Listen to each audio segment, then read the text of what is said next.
Welcome to episode number 14 of 718 Sports. We're doing things a little differently today. We're doing things in the morning. We're filming in the morning. I just did my run, just showered. Now I'm like relaxed, ready to cruise through finals week. We're here with the best co-host in the world, excluding myself, which is Isaiah. How are we doing? I'm doing great today, Miles. How are you? I didn't go for a run, but I did shower, so I don't know if I'm feeling as good as you, but I'm feeling great today. Yeah, we're feeling great. I think a lot of NFL teams are feeling pretty great too, considering that a lot of them just made some really interesting picks in last week's NFL draft. And that's what we're going to be breaking down today. That's what we're going to be talking about. So first, just general takeaways and general reactions. So QB 1, 2, 3 right off the bat. I think that is a super interesting observation. All three of these teams desperately need their franchise quarterback. In particular, I think the I really Patriots. want to hop in and say what interview that. Not even just top three, but I believe six quarterbacks went in the top 12, which is the Right. most it's been. Oh wow, yeah. Because I So forgot O was in there. Yep. All in the top 12. So like 50% of the teams in the top 12 picked a quarterback, which is pretty crazy to me. and Uh, most of the first round was offensive players too. exactly. There was no, I believe there was like no like defensive back or cornerback taken in the first round. Yeah. Oh Yeah, no, it's the not true. first Not true. defensive pick, The 50, Lions. So, yeah. that was at 15. The first 14 picks were all offense. But Yeah. I interrupted you, so continue your take. Yeah. So obviously the top three teams needed quarterbacks. I think the Bears, they could have stuck with Justin Fields, but if you have the number one pick and you have Caleb Williams in your hands, like you really should just draft Caleb Williams and move on from Fields to get some picks. That's exactly what they did. Jaden Daniels, great pick for the Washington Commanders. I think he's going to work really well in their system. Drake May to the Patriots. I don't know, man. I think this is like a Mac Jones 2.0. I just don't feel it just yet. But that being said, like this is a new era of the Patriots. They drafted a lot differently than they normally do. I think they drafted smarter. I think they drafted better. I think they made some more reasonable picks. It wasn't just Belichick being weird and like writing some nonsense. So now they've gone a completely different way and how they run their franchise and how they run their organization. I think that's a super interesting, uh, pick. I think North Carolina quarterbacks generally haven't been so successful. I'm looking at Mitch Trubisky, for example, Marvin Harrison to the Cardinals, generational wideout, one of the best wide receivers in college football this generation has ever seen. He's going to be incredible for the Cardinals. And then you got Joe Alt going Well, to. before we talk about the two position players taken in the top five, I just Mm, want to add on what you said, which is I think this was the year of the quarterback. I think that looking at like I've been a lot of talks with friends this week about like how the picks were dealt, and I think like I'm a Michigan fan. I love JJ McCarthy, but I think like JJ McCarthy, Michael Penix, and Bo Nix are not first round QBs in any other year. I think that this draft class had a lot of depth in QB, which doesn't usually do. And then also a lot of teams really needed quarterbacks this year. I think that this, especially this year, was a year of we need a franchise QB now instead of waiting a year or so. Something that like Bo Nix, I think is a second or third round QB. JJ McCarthy and Penix are both second round QBs, but they both went top 12 because teams really needed quarterbacks this year. And as you said, I think a lot of teams we drafted for their future this year instead of now. We'll talk about that Penix pick later on, but a lot of teams are really prepping for down the line. And I think that this year was a really big year for that. Like, no defensive players taken in the top 14's a very, very unusual thing to happen. And this is a weird draft class here. We're talking about Marvin Harrison. Like, he's a generational wide receiver. He is the best wide receiver I've seen play college football in a long time. And I think in any other year, he's the number one pick. But you have the top three teams all needing quarterbacks now. So that really impacts, like, sorry, I'm a little sick right now, but that really impacts your drafted decision. And I mean, the top three quarterbacks were all really good quarterbacks. But then after, like, you're really like, JJ McCarthy is a really good offense there in Minnesota. Bo Nix doesn't really have a lot in in Denver, and I think like Michael Penix for taking an 8 really hurt the Las Vegas Raiders. Like those are teams that also needed a quarterback badly. So these picks for quarterbacks this year are really interesting, especially for the future of these teams. Because now next year, I don't know who's gonna take a quarterback. Like a lot of teams have QBs now in the NFL, so next is gonna be really interesting. Yeah, I also think a lot of teams, reached for a quarterback that they probably shouldn't have. I'm really looking at the Vikings here with JJ McCarthy. I know you're a Michigan guy, but for me, I just don't think JJ McCarthy is worthy of the 10th overall pick in the 2024 NFL draft. I think he had a lot of great weapons around him. I think he was surrounded by an insane amount of talent, and he just made the right plays. Do I think he's a good quarterback? Yes. Do I think he's NFL ready? Not really. I think he's on the verge there. I think he can be used as a project quarterback. He has a lot of room for development. So I don't not like the pick for the Vikings. I just don't like that they took him at the number 10 spot. But the issue is so many teams are looking for quarterbacks, like so many of them. And they desperate. And this was a quarterback heavy draft. Like seriously, this is one of the biggest ones I've seen since I think 2021 when you had like the Mac Jones, Trey Lance, Zach Wilson draft. Like this is a big deal quarterback draft right here. And even with the Falcons reaching for Michael, I think that is a wild pick. We'll talk about that a little bit because we're both a little shocked by that still. But yeah, I think a lot of teams reached and realized that like this is a super quarterback heavy draft. And looking into next year's draft, there's not the same level of quarterback talent I would just yet. Teams like Denver and Minnesota, they don't really have a quarterback. Denver has Zach Wilson, but I mean, if you don't pick up a quarterback for Minnesota, then you waste a year of Aaron Jones and Justin Jefferson and TJ Hawkinson's life. Like, you know what I mean? So Yeah. like this, like as you said, like I love JJ McCarthy. They 100% reached for him, but they didn't reach because this draft was so important to the Minnesota Vikings. In any other year, any other draft class, JJ, I do not think will be a top 10 pick. But that's what the NFL draft is. Every year is different. And this year, he happened to be a top 10 pick because Minnesota needs their guy. I think JJ can be their guy. I think going to a system with you have good receivers, you have a good receiving core, you have a good running back. I think that pick was really good for Minnesota in terms of they got a guy who can lead their team. I think that they're not going to win the NFC North for a couple of years now. I think they'll be a solid 3 team in the NFC North. Actually, they can even be 4. The NFC North just got really, really good this year. Um, but yeah, I mean that pick, as you said, like it was a reach, but it just happened to be this year. And just to move over a little bit to Michael Penix talk, I think it's when you talk about it. What's your opinion on that before we move on to other I players? think it's ridiculous. I think it's a terrible pick.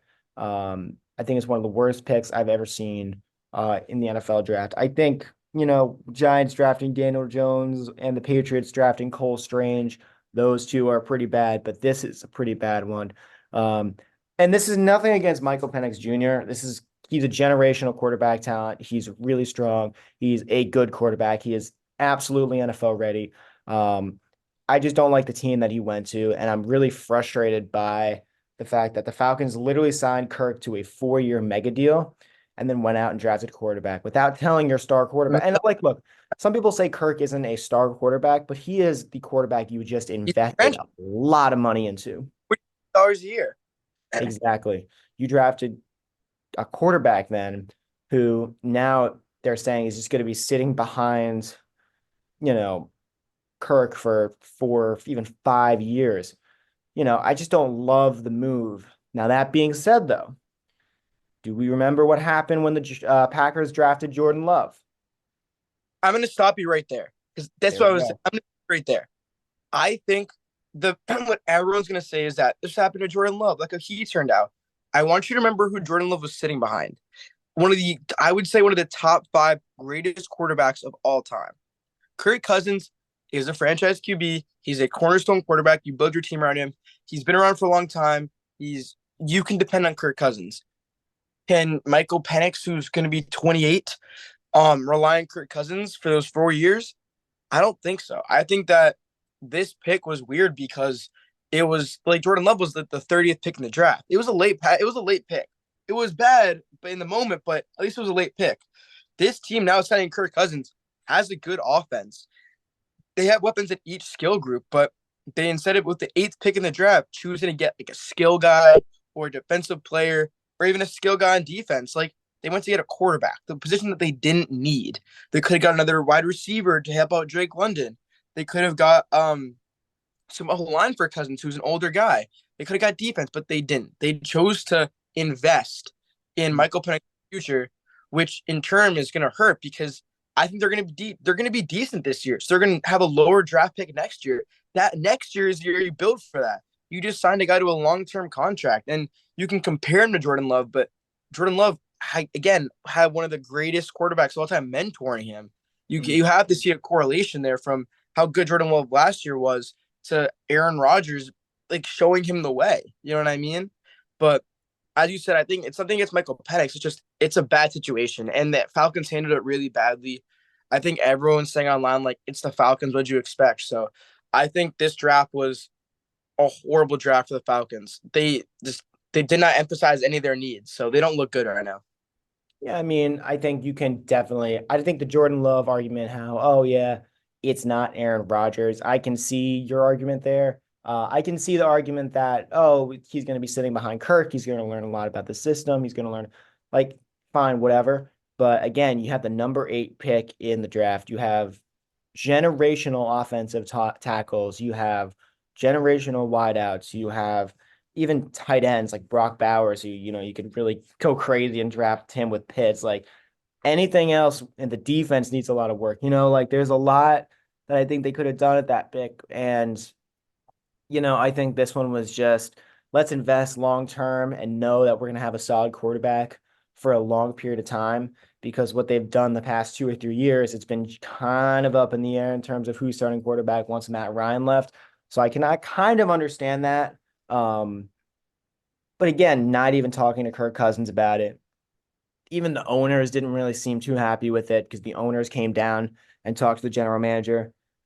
And it's like, there has to be a communication there. There has to be some sort of plan going into a draft day. Hey, we're looking to draft this player. I'm surprised if you told me going into this draft that the Falcons would draft a quarterback and the Giants wouldn't. I'd be like, you're crazy. No way.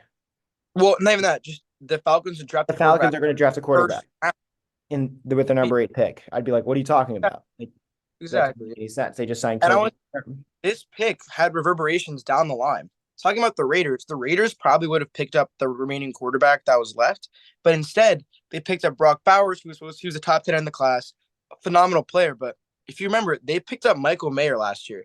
Michael Mayer was, I believe, the number 1 or number 2 tight end in the class. So now they have Michael Mayer didn't have a great rookie year, but now they have 2 projected like amazing tight ends. So their tight end room is really deep after losing Darren Waller, but that pick from the Falcons really impacted how other teams pick now. And there's one less quarterback on the board. Now there's more skill players. It really impacted down the line who got picked. I think that made a big difference in teams' drafts. I think nobody saw that coming, especially the Falcons ownership. Yeah, I think they didn't see it coming, but also I think a lot of the other teams, most importantly, had to shift their plans, because let's look at the Vikings, and because the Vikings traded up. So I mean, like You could tell they were scared. You could tell like that you they could thought tell that they were like, oh shit, like, another team's gonna come up and take that pick. Um, you know, the Broncos need a quarterback, you know what I mean? And they did take a Broncos. quarterback. They took Bo, but the Vikings probably didn't want Bo. They probably wanted JJ, because everyone's, was kind of dogging on JJ McCarthy, but I mean, he is better than Bo Nix, I think, in this draft. He has a little more experience, a little more talent, in my opinion. Um, but I think I also want to point out what happened with the New York Giants. I think that was a pick that this is like the first time that I walked into a draft saying, I have literally no idea what they're going to do. They could do so many things because they just are so bad and need so much work on so many levels. Um, Now, the thing about the Giants, though, is like on paper, they are a terrible team, but even though they were bad this season, they did make a second half turnaround for sure. They definitely like won some big games. And, I think Dable is a really good coach. I think he's the right coach for this team, which is different than things I've said in the past with like, you know, uh, Joe Judge, Ben McAdoo. You know what I mean? Like, I think Dable's a better coach than those guys. Now, those are like the low of the low, but I think Malik Neighbors is arguably the best wide receiver in this draft. I think obviously everyone's talking about Marvin, and rightfully so, but Malik Neighbors, You contradict yourself. You're saying that Marvin Harrison's a generational wide receiver, but saying Odun or Neighbors is better. I'm not saying Neighbors is better, but I still think, Just said, let me rephrase myself, sir. Neighbors is Neighbors I is think the second best wide great. receiver in this draft. He's a great pick for the Giants. I think we both agree on that he's a great pick for the Giants. The Giants can't compete in their division. They can't compete. The Eagles have done too much. The Eagles are going to run that division for a long, long time. I think that's a fact. I think it's a sad fact. I think the Giants really just have to emphasize like rebuild. I think they have to do more skill. Like, how long is Daniel Jones' contract for? He's got like 3 more. 2 or 3 more years, which is crazy, but I think you have to build around that. You build around the next 2 or 3 years, and then you draft a new quarterback into a system. You just lost Saquon Barkley. Now you have a franchise wide receiver because Kadarius Toney didn't work out last time you drafted one. So now you have a franchise wide no, no, receiver. no, no, no, no, no, no, no, no, no, no, no, no. What? You don't agree with that? No. Okay, look, Who do you the draft then? Giants So messed we're gonna all of this up. They messed all this up. tell They me should have. what the Giants do for their future in drafting because I see. In, I don't, okay, I understand. So, right, okay, here's what I do agree with you with, right? I agree that they made the right pick for this draft, but I think they made a lot of mistakes leading into this. When in 2021, after the Giants had their incredible season, you know, sure, now we're saying that Daniel Jones contract is bad, but that Daniel Jones contract is bad. I mean, you're looking at a guy who's, in my what does that opinion, do with drafting? Like, hold how on, does this? hold on. Mediocre quarterback, tore his ACL, not going to be good for the next 2 or 3 years. Now they put him on long term. They should have drafted, in my opinion. It would have been interesting if they had traded up for like a Drake May or a Jaden Daniels, gone a little crazy, get that quarterback who you like puts a lot of pressure on Dan. Similar. It's going to be a terrible example, but I'm going to say it anyway. You know how the 49ers drafted Trey Lance, right? Mm-hmm. Something like that, where you turn the heat up a little bit in that quarterback room and put a lot of pressure on those starters. And when they succeed, they did really well. Jimmy Garoppolo did really well. So I think something like that would work really well. And so same thing with Jimmy G though. When Jimmy G was struggling, they could put Trey in there and he could, ball out and do his thing. But with the Giants, I just don't know what's going on, man. Like I think they're when you draft a wide receiver, I think sometimes that is a sign that you just need a little more offense. You could be really good and you have a good quarterback. The Giants don't think they have a good quarterback. Okay. I'm telling you now, the Giants do not think Daniel Jones is the option. And I know like draft wise, sure, they're saying something, but I know what they're saying with the reports and the insiders. Like they were talking about trading up for weeks. They were talking about drafting Jaden Daniels for a long time. And the reason they drafted a guy like Neighbors is because they didn't really want to reach for, JJ McCarthy. You know what I mean? They didn't want to do that. I I disagree with you wholeheartedly. Before we move on to other players, I think that that statement was completely false because if that was the case, they would have traded up for him. And look at teams like think about this quarterback room before Mac Jones was traded in New England. They have Brady Zappi, they have Cunningham, they have Jones, and they have Drake May. So that Jones is gone now. I don't even know where he is now. I think he's in Denver. I don't even know where he is. Um, Jacksonville. Yeah, Jackson. He's a backup now. But look at this. So the New England Patriots, Brady Zappi, I believe, was a late run to undrafted quarterback.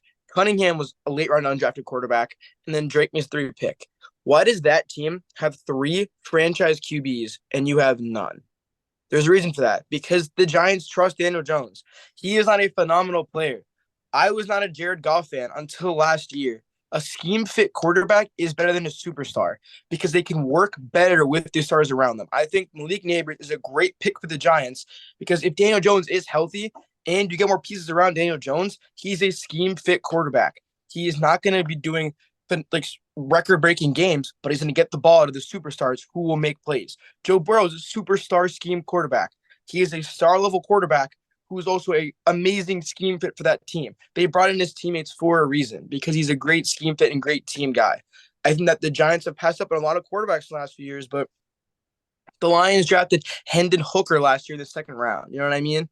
Like the Giants could be making more moves. They didn't draft Spencer Rattler. Like there was quarterbacks this year, so they obviously trust him more than you do, which is I'm surprised. I thought you were a big Daniel Jones guy, but I think the skill moves are really important. And talking about skill moves, like looking at in terms of building around a team, moving in the number 5 pick, Joe Alt was a really interesting pick for the Chargers.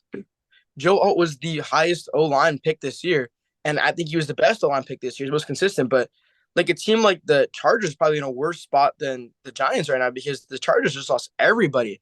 They lost all their high level skill players. They have a new coach coming in. The team doesn't really have any like outlying superstars on besides Justin Herbert. So building around Herbert is a sign like that's a sign in the right direction. I think the Giants and the Chargers are both building in the right direction. Both teams have potential. Both teams have a franchise quarterback right now. They have to build around them and improve them. So you're telling me, okay, okay. So first of all, your take isn't bad. I think I agree with a lot what you're saying. I just don't agree with the fact that you think Daniel Jones is a generational talent quarterback. I'm Um, not. I feel like you don't know what generational talent quarterback means. Like now you're like concerning no, me. explain. What A do you think a generational generational quarterback quarterback means? is like a generational talent is a once in a generation or a once in a lifetime type of skill player. Zion Williamson out of college was a generational talent. Right. Paolo Banchero was not. Chet Holmgren was not. DeAndre Ayton was not. LeBron James was. Kobe Bryant was. Devin Yeah, Booker Daniel was. Jones is not that. Exactly. I never said he was. A franchise quarterback and a generational quarterback are a lot different. Right. A franchise Yeah. quarterback is a guy who's going to play for the team. He's a guy you want to have on your team because he's consistent. You can trust him. I'm not Daniel Jones. I love the line. Back to the Lions because we'll talk about the draft a little bit now because now we're arguing. But Yeah. Jared is a franchise QB. He is not a superstar quarterback. He's maybe at most a Pro Bowl QB. He is not a generational player. He will not make the Hall of Fame, but he will be a great NFL quarterback with the Detroit Lions. And that is arguably more important than a superstar. Because if we see him, guys like Jalen Hurts, they didn't get as far as the Lions did. Maybe that's who they played, but guess what? It doesn't matter because at the end of the day, the Lions won. They made the NFC conference final. That's all that matters. A guy like Brock Purdy. Brock Purdy is a great quarterback. I think he's a superstar potential quarterback, but he is an amazing skill and franchise QB. He's on a $260,000 a year deal, and he is probably going to be in the Super Bowl for the next 4 years. That's the type of quarterback the Giants need. They need a guy they can trust. Yes, that deal with Dan Jones wasn't amazing, but they are showing now with the loss of Saquon Barkley that they are making a change. That they are going to trust him. And they're going to give him receivers. Kadarius Toney did not work out, but they're going to give Dan Jones receivers. That Darren Waller, I don't even know what's up with him. He got divorced, but I don't even know what's up with him. But they're going to give Dan Jones the ball, and they're going to hope for the next 2 to 3 years he can give them a winning season. And when you do that, you bring in more pieces, you bring in more guys, and then you have a quarterback here. In 3 years, who knows who it could be? But in 3 years, you have to hope that that guy is your guy now. You know what I mean? Yeah. Hmm. I I agree with everything you're saying. This is just me trying to be annoying. So you can shut me down here if you want. But Jared Goff, I think, could be a Hall of Famer if you think about it. I understand like he's maybe not statistically the best, but I think he's one of those Eli Manning-esque quarterbacks where he's helped a lot of franchises achieve greatness. And sure, he hasn't won a Super Bowl yet, but I mean, I think he definitely could this year and the next year. Um, and he, I mean, took the Rams to the Super Bowl. I mean, I think he is a good quarterback. I think he's, not the best quarterback ever, but I think if he wins a Super Bowl, I think you could talk about putting him in the Hall of Fame. That's all I'm gonna say. Just I'm kind of surprised you didn't think of Jared Goff like that. You Lions fans love talking about how good Jared Goff is, but uh, he's so upset right now. I'm not upset. Um, I laugh more because this take is like I'm not gonna even go into like how bad of a take that was. Like honestly, I'm sorry, Miles. I love you. I've known you for what 7 or 8 a years. good while, yeah. You dumbest thing you've ever said. Wow. That's Oh it's my. like I love you and I love Jerry Goff. And this is the last thing I'll say before I go back to the draft. But there, you can't compare Eli Manning and Jared Goff. I am not an Eli Manning guy. I really don't like the Giants. I don't like New York teams. I don't know why. I'm from New York. But Eli Manning did a lot for the Giants. He won 2 Super Bowls. He beat the greatest quarterback of all time twice. He did a lot. And he had amazing players around him. That Rams team was in the Super Bowl was a really, really good team, probably full of 3 or 4 Hall of Famers, probably more than that, honestly. I don't know, some of the best, like Todd Aaron Gurley in his Donald, prime. yeah. Yeah. You can't talk about Jared Goff because he had so many players around him. And then in the next couple years, they didn't do shit. They were one of the worst teams in the NFL like the following years. You know what I mean? It took them trading for a better quarterback, Matt Stafford, who probably will be a Hall of Fame quarterback, to win a Super Bowl. And you could tell with that. The Lions now, they're good with Jared Goff because he's a younger quarterback, but he's been there before. He can really bring the leadership of the team together. That's why he's good with the Lions. Jared Goff, as of right now, will not be a Hall of Fame quarterback. If he wins 3 Super Bowls and a bunch of awards, maybe he will, but he won't be. On that note, I want to ask you if there's any more picks in the draft that really interested you. I don't have any on the top of my head right now. Um, I don't know, I think we talked about Falcons. I think that again, terrible pick for the Falcons, in my opinion. I think we both kind of agree with that. Looking at it again, a lot of offensive tackle in the first 12 picks. I mean, you got Joe Alt, and then you got JC going to the Titans, and then you got the Penn State guy. I'm not even gonna try to pronounce this guy's name. To the Jets. I think there's a lot of interesting picks here. I think a lot of teams are trying to protect their quarterback of the century. I think, the Jets with an interesting pick too, especially with Aaron Rodgers going down last season. They're going to really want to protect Aaron Rodgers. I think the Titans are looking, I think, for a quarterback, but they're not 100% sure. I don't So think they're just they have 3 guys who are all competing for the spots. I Yeah, really like think that's the thing though, they're right? Like they're all like fine. They're not nothing like amazing, but like back, back to the Giants too. Just throwing this out there. yeah, The Titans have 3 guys who could be a franchise QB. The yeah, Giants have that's the type of team the Giants are. I want you to think about that too. The Titans don't trust their quarterback, but the Giants do. But back to what you were saying. yeah. Um, but yeah, I think there's a lot of great picks in this draft. I think I was really excited for this one. I think this one, I think other than the top three picks, it was kind of up in the air of what would happen. And I mean, I think I really would have liked to see the Giants trade up and get a quarterback, in my opinion. I know you disagree with me, but I think it would be good for them to be bold. But I kind of also like that they didn't panic and they got, a generational wideout. Um, I'm really excited to see how these guys turn out and how they use these quarterbacks, specifically with Caleb Williams. I don't know if the Bears really should throw him in the fire right away. I think they probably will, because it is Caleb Williams. I think this is me personally. This is me coming off NFL draft. I hate it. I hate it when teams throw their, brand new quarterback into the fire and into the playing field right away. I hate it. I do not like it when teams draft a guy and then the game week one he's starting.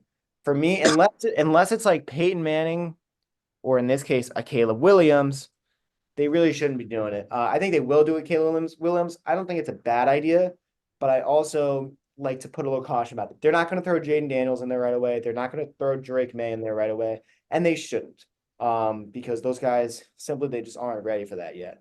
Um, but I yeah, mean, yeah, I have I'm not even gonna react to that because I'm gonna lose my mind. Um, there's 5 picks I want to talk about right ooh, now. some hot takes today. My goodness. The picks I want to talk about right now. I'm gonna talk the Lions pick because I'm a Lions fan. Yep. Taron Arnold from Alabama. I was fine with that pick. I honestly really wanted Kool-Aid McKenzie or Cooper DeJean, who I want to talk about in a second, but Taron Arnold was a good pick for the Lions. I think there was a lot of good cornerbacks on the board, a lot of good DBs. Um, he wasn't even the highest DB ranked, so they must have seen something that we haven't. But the Lions and Alabama have done a really good job drafting and like improving guys. Brian Branch did a great year last year. Jahmyr Gibbs. So I have trust in that Lions team. So moving down now to interesting thing, the wide receivers in the last 2 picks, I will be honest, I have never heard of. Ricky Crisali from Florida and Xavier Legegi, I'm not even pronouncing the last name, from South Carolina. I have never heard of. I was so shocked that Keon Coleman was in the second round. That is absurd. That is absurd. The Bills 100% got a steal, and they got a new franchise wide receiver. That's just how it is. Keon Coleman, I saw him play at Michigan State. Went to Michigan State Michigan game 2 years ago. Absolute dog. Bro played 2 sports in college. He is a dog. He had a great year last year. He beat LSU by himself. Don't say anything about Jordan Travis. Keon Coleman beat LSU by himself. Keon Coleman was a huge deal in the draft. I mean, I was surprised that the 49ers made a good pick getting a wide receiver, but same thing with Carolina. But I was just surprised that they didn't pick up a guy like Keon Coleman, who's like superstar upside. And I love the Xavier Worthy pick to Kansas City. I think that's a really good pick for them. Xavier Worthy went to Michigan. Um, really, really good player. I was really impressed with that pick. And then yeah, moving down, um Cooper DeJean, Kool-Aid McKenzie, and Keon Coleman, 3 first-round talents all going in the second round is huge. I think that this is the reason why the Giants aren't going to win the NFC. What is it? NFC East. Like the Eagles just continue to put firepower. Even if Dijon doesn't start every game, he's still going to hit sick you guys so many times. It's insane. Like the Eagles, 100% got to steal with that pick. They're Mm. emphasizing is scary because their offense is already so good. The Eagles look really good. I love the pick by the Bills get Keon Coleman. Really, really good pick. Another steal in the draft. I can't believe that he fell this far. I really like the pick by the Saints getting Quinn McKenzie. I think he's a really good player. I really wanted him as a Lions fan. I think he could work really well with the Lions defense, but he's going to fit in really well in New Orleans. They've really shown that they can develop DBs well, so that's really exciting. And I mean, this is a fun drive. I think that there's a lot of talent in lower rounds. I think that I want to say I don't even know. I don't know the draft to Blake Corum, but Chris Jenkins going to the Bengals when they're having trade rumors about their top DNs. It's Mhm. a lot of teams emphasize after the first 15 picks their needs really well, and I was really impressed. I'm gonna go back and look to see, and I think Oh, I have I mean one question for you too. What is your thoughts on the Chiefs drafting Xavier Worthy from Texas? I love it. I said I love it. I think that was Yeah, a great pick. yeah. I think that he's gonna. I hate the Chiefs. Hate him. All my heart. Hate him. Great pick for them. I mean, Sorry. they have Miko Hardman. Rashid Rice is going to be in jail, but Miko Hardman and Xavier Worthy, so two of the fastest wide receivers in the NFL. You saw it up with Tyreek Hill. Tyreek Hill became a superstar because he ran fast. So I think that that's a really good pick for them. And they still have Travis Kelsey. They're nearing their end of their window now because guys are getting old. Guys are going to start leaving. But that was a great pick by them. Moving up again, I want to talk about Odunze. We can talk about Odunze. Mhm. Odunze was the best pick in the draft by the Chicago Bears, hands down. Better than Caleb Williams because we all knew Caleb was going to go to Chicago. I'm not really a big Caleb Williams fan. I don't think he's going to do that good. I think that Jaden Daniels will have a much better career than he will. But adding Odunze as the wide receiver 3 on that Chicago Bears team is insane. The reason I disagree with your take earlier, either way, about how quarterbacks should be treated on day one. I Yeah. think they should start no matter what. But in this case, you have to start Caleb Williams. Yeah. Think Yeah. Yeah. even Yeah. tell me the wide receivers on Chicago, and I want you to think about this. Tell me the wide receivers, and just think about it for a second. Not many. Not many good ones. DJ Moore, Keenan Allen, and Odunze. Yeah. All right, those are 3 amazing wide receivers. You can throw the ball up, then they'll catch it. Like Yeah. that's his Cole Kmet's the tight end, who's not amazing, but he's still a really good tight end. Yeah. And then you have DeAndre Swift. That Bears offense is really good right now. Defense is a little struggling, but the NFC North is getting really good. The Lions bias. Oh, The yeah. The Lions. NFC North. The thing about the NFC North is, a few years ago, we're talking about the NFC North being, in my opinion, one of like the jokes of the league. 100%. 100%. And now, I mean, the Packers, they made a deep run in the playoffs. The Lions obviously they're kicking ass I as think come they up have too. been. The Bears, like, Chicago. sure, they didn't have the best year and they haven't had the best seasons, but I mean, their future is sky high. Even the Vikings, like, not the greatest, but like in the past 3 or 4 years, they've actually been all right. And they've made the playoffs and they have just like this is a generational division right here. This is a really good division with a lot of good teams. And so, a few years ago, I was saying like, who cares? The NFC North, like the Packers will win with like a 10-7 record. That, all 4 of these teams could easily finish over 500 this season. I think it If will all, be like and the AL East. This team's gonna have uh-huh. most card spots taken up. Like this, like I think the Bears and the Vikings need, I think, maybe 1 or 2 more years till you be like established teams. But the Lions and the Packers are going to be in the playoff hunt every year for the next 5 years now. I mean, this division's gotten really good. They both every team in this division has proved they can draft really well. I don't like the Caleb Williams pick, but they built around him What do really you mean you well. don't like the Caleb Williams pick? I don't good. I don't think he's that good. Like he was supposed to be like this generational phenomenal talent out of college, Yeah. but I think that Jaden Daniels just He showed me more. single-handedly carried USC though to win so many games. Like, Do you watch college football? no, but like he generally does. You said no. You said no. Like, Williams didn't really lead them anywhere, and that team was good regardless. They were so No, so. no, no, no, no, no, no, no. They were the USC, USC was not that good this year. They lost a lot of big games. They ended up, I believe, being unranked this year. They were a huge letdown to the entire country. Them and Colorado were the biggest letdowns in the country this year in terms of hype. They were disappointing. I think that Jaden Daniels has showed me so much more. Yes, his team was probably a little better because they had two top wide receivers. Defense wasn't that good, but they showed me a lot more. And Jaden Daniels showed me a lot more skill than he did. Drake May, I'm not gonna talk about him. I think he'll do good in the NFL, but his college career is a little weird because he's in the ACC. But Jaden Daniels had a really, really good college year. I yeah, mean, I don't think Caleb Williams. I'm not a big Caleb Williams guy. He just wasn't his personality. I think him 2 years ago was a much better prepared quarterback than this year. He's a little too cocky this year. Like he's a little too full of himself, which I don't really like as a quarterback. Because I mean, the more humble the guy is, you can tell how much they want to get to work. I think Jaden Daniels is really that like mindset of like get to work, get to work. Joe Burrow really showed that. Even CJ Stroud showed yeah, that. Even being one yeah. of the quarterbacks, he was like, "We're gonna get to work now," and you can tell. And so did Bryce Young. So did Bryce Young. And if you want to talk about Bryce Young, think about this is the thing I want to talk about the quarterbacks thing. We'll end this year.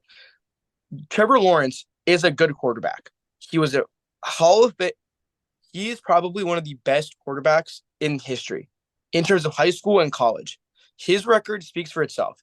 He's one of the highest ranked recruits of all time, and no one will ever break that. He is probably, let's say he has a horrible career, he will forever be known as one of the greatest quarterbacks to ever come out of America. Yeah.